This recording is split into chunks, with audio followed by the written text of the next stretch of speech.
नमस्कार दोस्तों, मैं अजीत कुमार इनसाइट स्कूप पर आपका स्वागत है।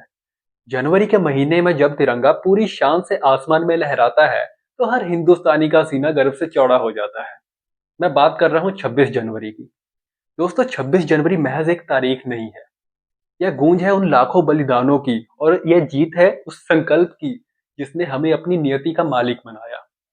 चलिए आज की इस वीडियो में जानते हैं हमारे गणतंत्र बनने की उस अनकही कहानी को, जिसे सुनकर आपको कई तरह की जानकारियां तो प्राप्त होंगी ही और आपका सीना भी गर्व से चौड़ा हो जाएगा।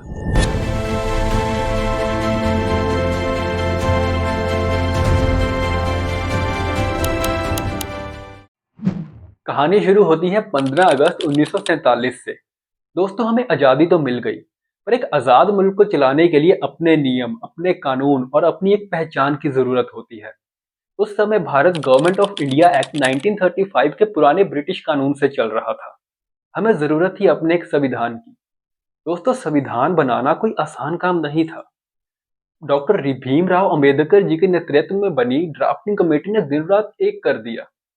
2 साल 11 महीने और 18 दिन की कड़ी मेहनत के बाद दुनिया का सबसे बड़ा लिखित संविधान तैयार हुआ। पर क्या आपने कभी सोचा है कि हमारा संविधान 26 नवंबर 1949 को बनकर तैयार हुआ और इसे लागू करने के लिए 26 जनवरी तक का इंतजार क्यों किया गया?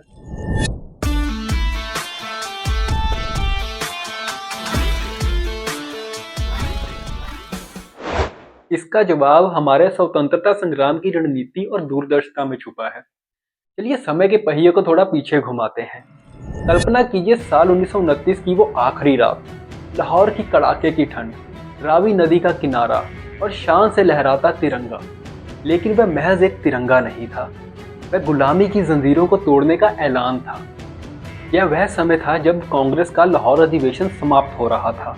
पंडित जवाहरलाल नेहरू ने रावी के तट पर तिरंगा फहराया और पूर्ण स्वराज का प्रस्ताव पारित किया।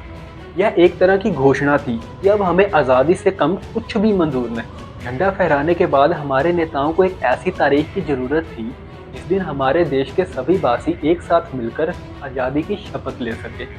31 दिसंबर की आधी रात को पूरे देश को संगठित करना मुमकिन नहीं था। इसीलिए कांग्रेस ने जनवरी महीने के आखिरी रविवार को चुना, जो उस साल 26 जनवरी को पड़ा था। 1930 से लेकर 1947 तक कांग्रेस और भारत की जनता 26 जनवरी को ही स्वतंत्रता दिवस के रूप में मनाती रही। यह तारीख संघर्ष और जोश का प्रतीक बन चुकी थी। जब 15 अगस्त 1947 में हमारा देश सच में आज़ाद हुआ, तो हमारे सामने एक चुनौती थी। चुनौती यह थी कि 26 जनवरी के उस ऐतिहासिक तारीख के महत्व को कैसे बचाए रखा जाए। इसीलिए जब 1949 में हमारा संविधान बनकर तैयार हुआ, तो हमारे दूरदर्शी नेताओं ने जानबूझकर 2 महीने का इंतजार किया। ये इंतजार इसलिए था ताकि 26 जनवरी 1950 को हमारा देश गणतंत्र घोषित करके उस पुरानी तारीख को एक नई पहचान दी जा सके। सोचिए वो मंजर कैसा रहा होगा जब हमारे देश के पहले राष्ट्रपति डॉक्टर राजेंद्र प्रसाद ने 21 तोपों की सलामी के साथ ध्वजारोहण किया। इरविन स्टेडियम, आज का मेजर ध्यानचंद नेशनल स्टेडियम में पहली बार परेड हुई।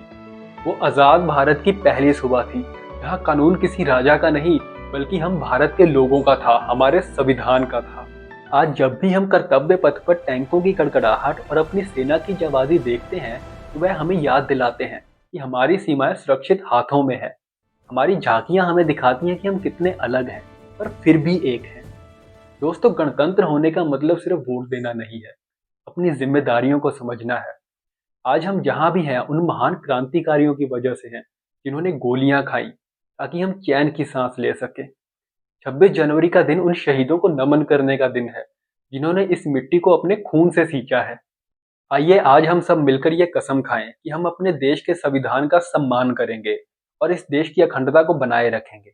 अंत में बस यही कहना चाहूंगा, वहां तीर भी थे, तलवार भी थे, तोप भी थे, अंगार भी थे, मैं फिर भी दृढ़ता से ठहरा रहा।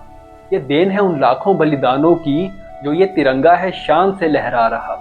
आप सभी को गणतंत्र दिवस की हार्दिक शुभकामनाएं। जय हिंद, जय भारत।